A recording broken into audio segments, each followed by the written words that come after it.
Касани на пратениците има и повеќе од јасно колку се лимитирани ингеренциите на заменик министер во рамки на одредено министерство, меѓутоа не може да се иземе фактот на вашето физичко присуство во секојдневните збеднувања. Па, апропо истото, и вие поднесовте оставка после опожарувањето на Тетовската болница. Јас би сакала да ви поставам прашања кои што се директно врзани со клиниката за онкологија. Би сакала од вас да чујам се што вие знаевте поврзано со скандалот, што опфаќа набавка на медикаменти, рамковна спогодба, односно 2 такви во 2020 година, носење на медикаментите, односно дистрибуција до самата клиника и дистрибуција низ клиниката до пациенти. Дали нешто чувте, дали некој сведок дојде кај вас, дали некој од пациентите или нешто што увидовте преку документација.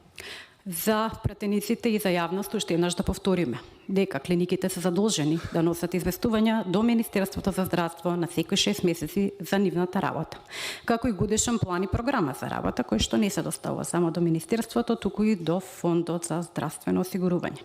Што значи дека ваквите пропусти не можеле да поминат неприметени и во рамките на самата клиника, со немањето, нели, на стручен колегиум и лекари вработени, меѓутоа и од страна на вработените во Министерството за здравство, Фондот за здравствено осигурување, па дури и Малмет, ама за тоа подоцна.